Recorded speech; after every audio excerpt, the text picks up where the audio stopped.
Oke,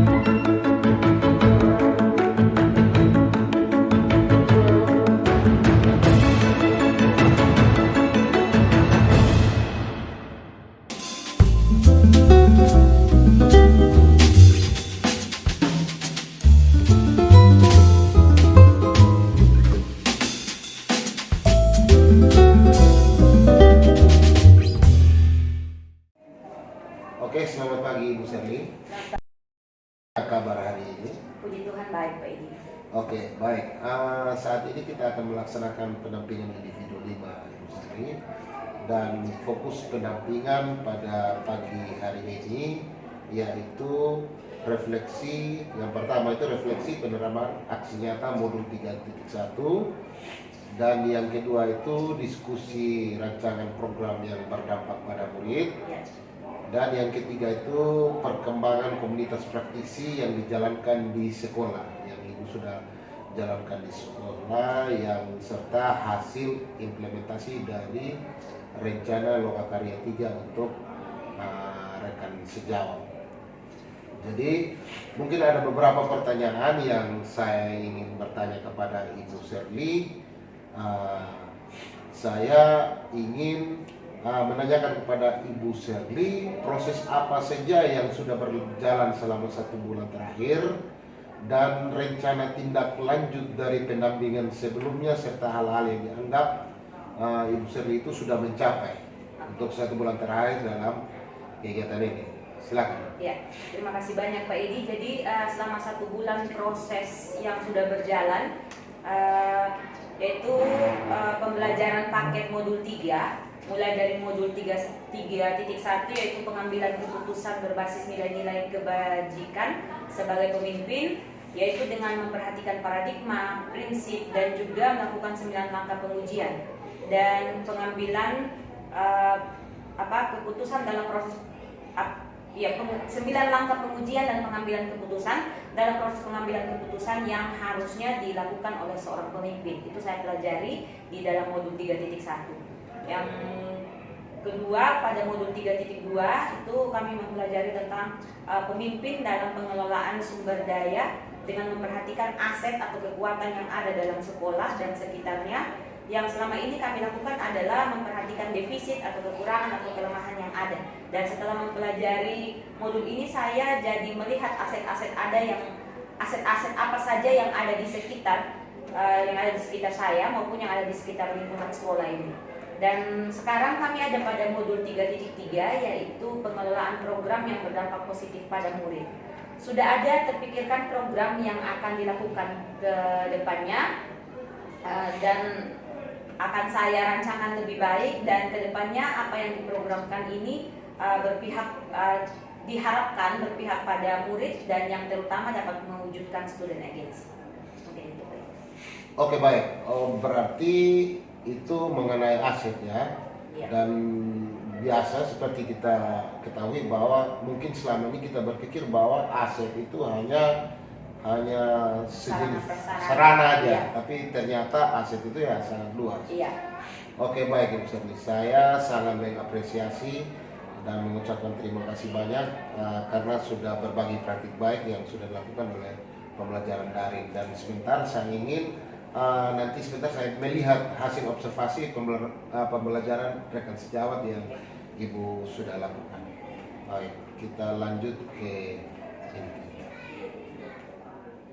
Ya, baik Ibu Sherly, dari penerapan aksi nyata modul 3.1 kemarin, Ibu kan sudah mengimplementasikan atau melaporkan di dalam LMS dan mendiskusikan pengalaman dan refleksi dari aksi nyata 3.1. Di sini yang saya ingin tanyakan, berdasarkan hasil pemetaan yang Ibu lakukan, bagaimana hal tersebut mempengaruhi proses pengambilan keputusan yang dilakukan oleh Ibu? Terima kasih Pak Edi. Jadi terkait pengambilan keputusan, informasinya itu harus lengkap. Kemudian perlu juga membuat skala prioritas, sehingga dalam pengambilan keputusan harus didahulukan hal yang urgent atau yang lebih penting, dan juga dengan memanfaatkan aset-aset yang ada itu kita dapat menemukan potensi-potensi baru yang sebelumnya belum ada. Jadi baik, jadi dalam mengambil keputusan itu memang harus sangat penting ya dalam untuk bisa mengetahui aset-aset yang ada di sekolah. Baik, menurut Ibu apa yang masih perlu dikembangkan untuk bisa dievaluasi tentang pengembangan itu? Iya, terima kasih Pak Edi. Jadi yang menurut saya yang perlu dikembangkan itu karena ini berhubungan dengan rasa memiliki, maka yang perlu dikembangkan adalah keterlibatan seluruh warga sekolah, baik kepala sekolah, guru, pegawai tata usaha maupun juga peserta didik. Juga menurut saya perlu adanya peningkatan kolaborasi antar warga sekolah. Jadi harus ada pihak-pihak lain yang berkolaborasi ya. Dan yang mendukung keberhasilan dari keputusan yang Ibu ambil itu apa saja? Ya, yang mendukung keberhasilan keputusan yang diambil yaitu menurut saya harus adanya koordinasi dan komunikasi yang efektif dengan pimpinan, dalam hal ini kepala sekolah, karena kita tidak akan berjalan dengan baik tanpa izin dari kepala sekolah, serta proses akurasi data juga yang dilakukan itu harus valid datanya. Kemudian juga perlu melibatkan stakeholder yang lain seperti komite. Juga tidak lupa perencanaan dan evaluasi yang efektif. Baik, berarti pimpinan ini sangat penting. Iya. Diajak berkolaborasi supaya bisa semua apa yang Ibu butuhkan dan Ibu laksanakan itu bisa terjadi. Iya. Oke, baik. Ibu, apakah proses pengambilan keputusan yang Ibu lakukan sudah sesuai dengan prinsip dan langkah-langkah yang Ibu pelajari di modul 3.1? Ya, menurut saya itu sudah sesuai Pak Edi karena saya sudah menggunakan paradigma yang ada di dalam modul 3.1, juga prinsipnya juga sudah saya gunakan, serta 9 langkah pengambilan dan juga pengujian keputusan itu sudah dilakukan. Baik. Dan pengalaman yang terjadi dalam waktu dekat ataupun di saat Ibu mengikuti pendidikan guru penggerak yang mencerminkan etika baik itu terkait murid maupun rekan sejawat itu seperti apa? Ya, untuk masalah dilema etika itu sangat sering saya hadapi, begitu juga dengan rujukan moral. Yang paling susah untuk masalah dilema etika itu ketika menghadapi paradigma benar versus benar. Jadi kita harus mana yang kita harus bela gitu, atau keputusan mana yang kita harus ambil di antara dua pihak yang sebenarnya punya permasalahan yang sama-sama benar. Itu yang susah menurut saya untuk mengambil keputusan juga pada ketika menghadapi pada paradigma keadilan versus rasa kasihan. Jadi contohnya Pak Edi, di sekolah saya ini ada siswa, ada seorang siswi itu dia sering tidak masuk sekolah. Waktu itu saya menjadi wali kelas sementara karena kebetulan wali kelasnya waktu itu sedang cuti melahirkan. Dan peserta didik ini seringkali tidak masuk dengan alasan alpa ataupun izin. Dan setelah saya dan Wakasek Kesiswaan melakukan kunjungan rumah, di situ kami dapati bahwa anak ini ternyata dia hanya tinggal bersama dengan saudara kembarnya. Jadi di dalam rumah itu hanya mereka berdua karena bapaknya itu masuk bui Pak Edi. Karena kasus pemotongan kayu di hutan lindung. Nah, sehingga yang menjadi permasalahan anak itu tidak masuk sekolah, dia harus mencari uang untuk membiayai hidupnya dia dan juga saudara kembarnya. Kemudian karena jaraknya yang jauh, jarak tinggalnya yang jauh dari sekolah, sehingga dia juga membutuhkan uang untuk transportasinya karena tidak punya kendaraan sendiri Pak Edi gitu. Sehingga hal-hal itulah yang membuat dia tidak ke sekolah. Dan dari rekan-rekan guru itu mengajukan bahwa anak ini harus dikeluarkan agar anak lain itu tidak terpengaruh. Nah, ketika kami melakukan kunjungan rumah, saudara-saudara yang di sekitar rumahnya itu menceritakan dan ada omnya yang meminta kepada kami untuk memberikan kesempatan kepada anak ini untuk dia boleh bersekolah. Dan setelah pulang itu saya dan juga kesiswaan juga guru BK kami menghadap kepala sekolah dan kami menceritakan hal tersebut Pak Edi. Jadi ini ada rasa kasihan yang timbul, juga ada juga rasa keadilan terhadap anak-anak lain.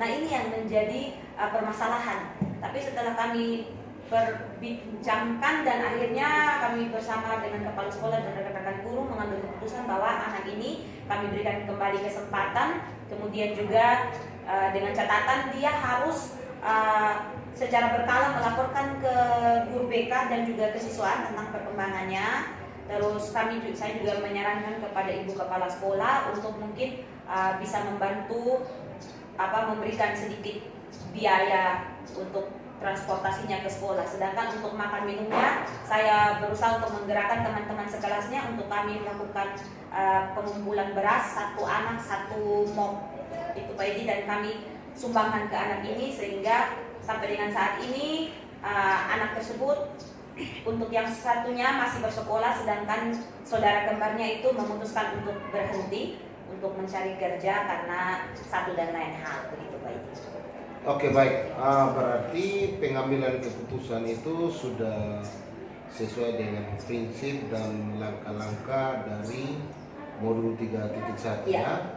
Karena di situ ibu bersama pimpinan, rekan guru itu berkolaborasi untuk bisa menentukan keputusan itu bahwa anak tersebut boleh melanjutkan sekolah ataupun dia dikeluarkan dari sekolah. Tapi keputusan itu bahwa memberikan kesempatan kepada anak untuk bisa melanjutkan sekolah dan dia mungkin bisa berubah ya. Oke, baik. Hal-hal apa yang ibu perlu kembangkan atau perlu dievaluasi dari proses pengambilan keputusan itu? Jadi dari hasil keputusan itu kira-kira hal apa yang bisa dievaluasi nanti? Terima kasih Pak Edi. Jadi menurut saya dari proses pengambilan keputusan yang kami lakukan selama ini, yang menurut saya perlu dikembangkan itu yaitu pada tahapan prakteknya. Jadi harus sering mempraktekkan ilmu yang sudah diperoleh itu agar tidak terlupakan, malah semakin menguasai ilmunya menurut saya. Kemudian untuk proses evaluasinya mungkin saya minta masukan atau mungkin konsultasi dengan beberapa rekan-rekan di sekolah ini. Kebetulan ada satu teman yang sudah guru penggerak yang sudah mendahului, guru penggerak angkatan 4. Jadi sering saya minta evaluasi dari beliau, karena untuk tahapan-tahapan pengambilan keputusan ini tidak semua orang menguasainya. Seperti ada beberapa rekan sejawat yang malah ketika melihat kita mengambil keputusan dengan melakukan apa yang saya dapat di dalam kegiatan guru penggerak di modul 3.1 itu merasa bahwa saya seolah-olah berpihak pada murid atau terlalu kasih kelonggaran kepada murid sehingga murid menjadi besar kepala. Padahal kan harusnya pembelajaran itu yang terjadi itu semuanya harus berpihak pada murid dan kepentingan murid yang harus kita utamakan. Begitu Pak Edi. Oke, baik. Oke, baik. Saya ingin menanyakan kepada Ibu tentang rancangan program yang berdampak pada murid. Rancangan program yang Ibu sudah lakukan di sekolah. Jadi apakah rancangan di sekolah sudah berpihak pada murid atau tidak? Dan ini saya akan menanyakan kepada Ibu, dan Ibu tolong jelaskan apakah Ibu sudah membuat rancangan program yang berdampak pada murid. Silakan Ibu. Ya, terima kasih banyak Pak Edi. Untuk rancangan program yang berpihak pada murid itu sudah dirancangkan. Jadi jenis kegiatan atau rancangan ini itu sudah kami buat. Jadi saya sebagai wakasek kurikulum dan juga sudah mengkoordinasikan dengan kepala sekolah dan rekan-rekan guru, dan kami sudah memutuskan untuk melakukan rancangan itu dan akan diterapkan dalam kegiatan di dalam sekolah ini. Program seperti apa yang Ibu rancang? Ya, program yang kami rancangkan yaitu programnya terpesona, yaitu terampil pengolahan sampah organik dan anorganik tepat guna Pak Edi. Jadi itu masuk di dalam kegiatan P5 dengan kegiatan P5 dengan tema gaya hidup berkelanjutan. Oke, baik.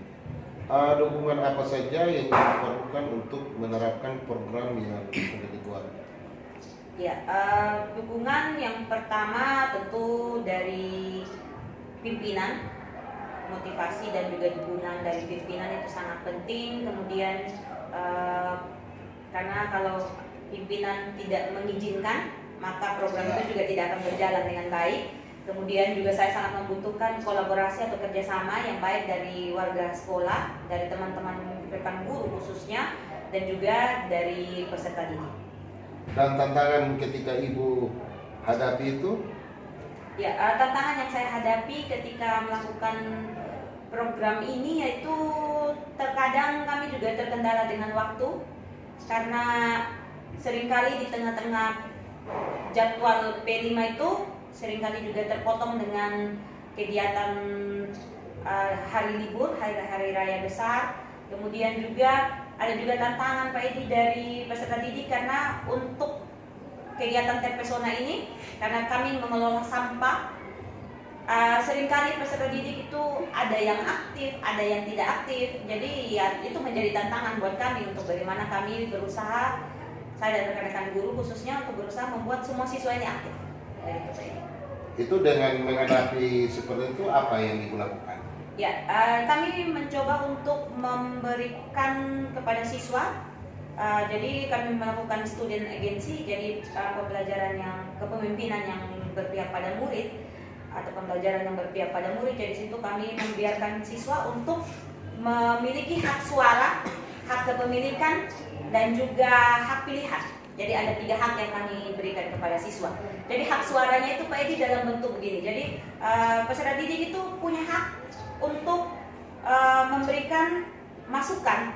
Mereka mau proyeknya ini dikerjakan dalam bentuk apa, atau mereka ibu saya mau berteman dengan teman saya yang si A atau si B karena rumahnya dekat, silakan, itu kami persilahkan, itu untuk hak suaranya. Kemudian untuk hak pilihannya itu kami berikan kesempatan kepada peserta didik, apakah mereka mau mengelola sampah yang mana, sampah organika atau sampah anorganika, itu bisa mereka sesuaikan dengan apa yang ada di sekitar mereka. Mungkin mereka tinggalnya atau mereka punya peternak, punya pemeliharaan hewan, mungkin mereka lebih memilih untuk membuat pupuk dalam bentuk organik, itu kami persilahkan. Atau mungkin di sekitar mereka tidak punya peliharaan ternak atau tidak punya daun-daunan di sekitar mereka atau sampah-sampah organik, mereka lebih mungkin karena tempat tinggalnya agak di daerah perkotaan atau dengan warga yang mungkin beragama muslim sehingga tidak bisa memelihara ternak seperti babi mungkin Pak Edi. Dan itu kami berikan mereka pilihan, mungkin mereka mau memilih untuk mengelola sampah anorganik menjadi ekobrik atau apa, itu kami berikan kebebasan. Kemudian untuk hak kepemilikan itu kami berikan mereka kesempatan untuk hasil pengolahan mereka itu mereka mau buat apa, apakah mereka mau jual atau mereka mau apa, itu kami persilahkan kepada mereka sehingga mereka betul-betul merasa bahwa oh ini milik kami, maka kami harus membuat proyek ini harus yang semenarik mungkin dan sebagus mungkin begitu. Oke, baik, sangat bagus. Berarti tadi ada 3 hak ya. Yang pertama hak apa? Voice, suara. Hak suara. Yang kedua pilihan, choice. Pilihan, dengan yang ketiga ownership, kepemilikan. Oke, baik. Kita langsung saja ke pasca. Sebelum kita masuk ke pasca observasi, mungkin saya ingin menanyakan kepada Ibu tentang perkembangan komunitas praktisi. Ya. Ya, jadi saya akan berdiskusi dengan Ibu tentang terkait komunitas praktisi yang dijalankan di sekolah. Apakah Ibu sudah merintis komunitas praktisi di lingkungan sekolah? Bagaimana peran komunitas ini terhadap proses pembelajaran di sekolah ini? Ya, terima kasih Pak Edi. Jadi untuk komunitas praktisi di lingkungan sekolah ini sudah kami bentuk. Jadi kami bentuk itu per NGMP Pak Edi, jadi sesuai dengan mata pelajaran. Tapi tapi tidak langsung ke mata pelajaran khusus, tapi menurut rumpun mata pelajaran. Jadi mata pelajaran IPA, mata pelajaran matematika, ya sosial dan lain sebagainya. Itu sudah berjalan dengan cukup baik. Namun saya juga membuat komunitas sendiri, Pak Edi. Jadi komunitas belajar yang saya buat sendiri itu khusus untuk beberapa rekan guru, boleh dari jurusan apa saja yang mau belajar hal-hal baru atau hal-hal menarik terkait dengan bagaimana penggunaan IT, itu Pak Edi. Dan peran komunitas ini terhadap proses belajar cukup ada progresnya Pak Edi, karena saya melihat bahwa ada beberapa rekan guru yang mulai menggunakan apa yang saya ajar. Jadi misalnya saya mengajar mereka membuat Canva, itu mereka mulai terapkan di dalam mereka melakukan proses pembelajaran di dalam kelas. Oke, berarti dengan Ibu melaksanakan komunitas ini, adakan komunitas berarti ada peningkatan terhadap guru. Dan peningkatan perubahan apa saja yang menyenangkan yang terjadi, yang dialami oleh rekan-rekan guru?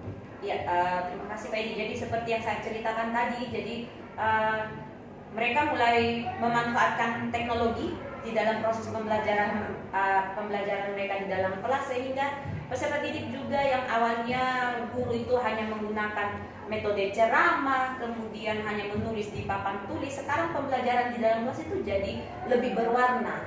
Jadi mulai ada penayangan video, mulai ada tayangan PowerPoint yang dibuat dalam bentuk Canva, jadi lebih menarik gitu Pak Edi, jadi lebih berwarna sekarang. Dan siswa juga atau peserta didik juga lebih semangat ketika guru masuk mengajar di dalam kelas. Oke, baik. Tadi Ibu Serli sudah mengatakan bahwa ya mungkin di dalam komunitas itu sudah memberikan mereka pemahaman atau pengetahuan tentang belajar IT. Iya. Dan apabila itu sudah mencapai, program selanjutnya yang Ibu lakukan untuk menjalankan komunitas itu, program itu seperti apa yang Ibu akan rencanakan? Iya, jadi kami berencana Pak Edi, jika bisa kami akan semakin meluaskan pergerakan kami. Jadi bukan hanya di dalam lingkungan sekolah ini saja, tapi kami juga akan berbagi dalam komunitas belajar daring yang ada di PMM. Dan itu sekarang sedang kami lakukan voting di PMM untuk komunitas belajar. Jadi di situ kami melakukan voting untuk bagaimana atau pilihan-pilihan teman-teman guru yang ada di PMM. Jadi bukan hanya yang ada di sekolah ini saja, bukan hanya yang ada di Kabupaten Sumba Barat ini saja, karena komunitas kami itu diikuti oleh hampir se-Indonesia. Jadi kemarin kami melakukan webinar, itu ada yang dari Bangka, ada yang dari Sumatera, Sulawesi dan lain sebagainya Pak Edi. Dan itu rencananya kalau misalnya hasil votingnya itu banyak yang memilih untuk penggunaan Canva dalam membuat media pembelajaran, maka itu akan kami lakukan gitu Pak Edi. Oke, baik. Dan dukungan apa saja yang Ibu perlukan untuk komunitas praktisi agar bisa terus berjalan? Ya, dukungan yang saya perlukan yaitu seperti biasa kami sangat membutuhkan dukungan juga dari pimpinan, karena ini masih di lingkungan sekolah.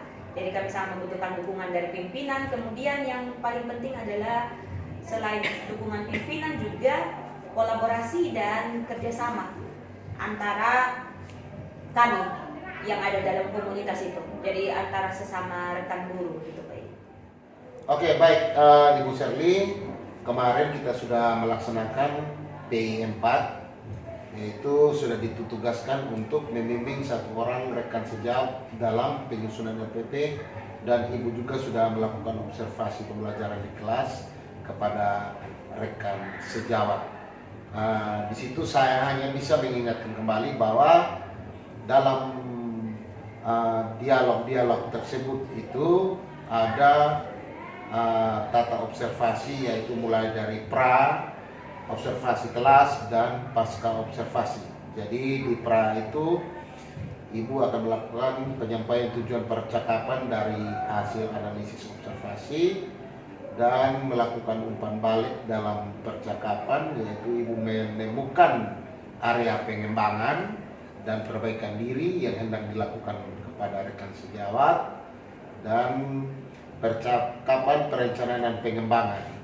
Jadi setelah Ibu melakukan percakapan tentang area pengembangan, di situ rencana aksi pengembangan diri, hasil perencanaan aksi itu pengembangan diri dengan rekan sejawat itu dicatat pada lembar rencana pengembangan diri. Jadi modulnya itu nanti Ibu silakan ambil, ada di modul 2.3 di bagian aksi nyata.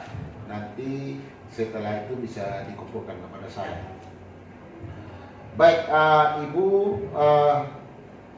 setelah Ibu menjalani program PGP ini, apa hal yang menurut Ibu paling Ibu kuasai dari materi yang sudah dipraktikkan? Jadi setelah program ini berlangsung, menurut Ibu apa yang paling Ibu kuasai dari materi-materi yang sudah dipraktikkan? Silakan. Nah, ini kita refleksi ya. Iya, oke. Terima kasih Pak Edi. Menurut saya yang cukup saya kuasai dari materi-materi yang sudah diperoleh dalam program PGP ini, yaitu dalam proses pengambilan keputusan berdasarkan kebajikan universal, kemudian bagaimana kita melihat aset-aset, juga merancang program, kemudian juga ada di situ di modul 2 kalau saya tidak salah, itu juga dalam kita dalam restitusi itu Pak Edi. Ya, Itu segitiga restitusi itu menurut saya hal-hal yang cukup saya kuasai, dan saya juga menjadi lebih paham tentang bagaimana kita mengelola pembelajaran yang berpihak pada murid. Oke, baik, terima kasih banyak. Dan itu tadi mungkin yang pertama yang Ibu kuasai. Ya. Dan yang kedua ini saya ingin menanyakan kepada Ibu, apa yang Ibu rasakan masih membingungkan, dan ingin Ibu mempelajari itu lebih dalam lagi. Iya, terima kasih Pak Edi. Kalau untuk saya, hal-hal yang materi yang masih membingungkan di PGP ini tidak ada, karena fasilitator, juga instruktur, juga Pak Edi sendiri ketika kita melakukan lokatan ya, itu sudah sangat jelas penjelasannya. Mungkin hanya tinggal bagaimana sekarang kita mempraktekkan agar ilmu-ilmu yang sudah kita dapat itu tidak terlupakan. Itu menurut saya. Oke, baik. Jadi untuk yang masih membingungkan dari kegiatan kemarin apa itu tidak ada ya, karena Ibu merasa bahwa semua sudah teratasi dan jalan keluarnya mungkin sudah didapatkan. Baik Ibu, saya mengucapkan apresiasi dan mengucapkan terima kasih kepada Ibu Shirley yang telah berbagi praktik baik yang sudah dilakukan dalam pembelajaran daring. Jadi hasil pantauan pembelajaran Ibu Shirley juga aktif, dan mungkin saya hanya mengingatkan untuk Ibu bisa nanti mengumpulkan dan menginput survei kompetensi guru penggerak, yaitu feedback 360, dan kegiatan ini sudah harus dilakukan sebelum pelaksanaan PY6 ya Ibu. Jadi Ibu harus menyebarkan kuesioner survei feedback 3.600 sesuai peran dan jenjang yang diampu oleh CGP dengan responden kepala sekolah. Jadi ada responden kepala sekolah, rekan guru di situ.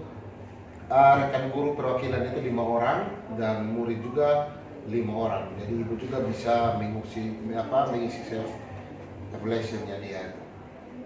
Jadi mungkin hanya saya mengingatkan untuk melakukan diskusi terkait pemetaan aset, yaitu pelaksanaan sebelum PI6 dilakukan.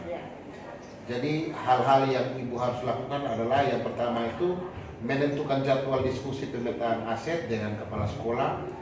Jadi silakan Ibu bekerja sama dengan kepala sekolah berdiskusi untuk menentukan jadwal. Dan yang kedua itu ibu mengundang aktor, yaitu kepala sekolah, rekan guru, murid, orang tua, tokoh, perwakilan, ya seperti komite, semua yang terlibat dalam diskusi. Dan yang berikut membuat notulen, mengambil foto kegiatan, dan mengumpulkan hasil pemetaan. Jadi jika ada hal-hal yang terkait pembelajaran daring yang perlu diketahui oleh fasilitator, silakan ibu catat saja di jurnal komunikasi di LMS. Oke, baik, sampai di situ pendampingan kita pada hari ini, dan saya mengucapkan terima kasih dan memberikan apresiasi kepada Ibu Selvi supaya tetap selalu semangat dan menyelesaikan kegiatan ini sampai akhir. Oke? Baik, makasih banyak. Terima kasih banyak, Pedi. Yo.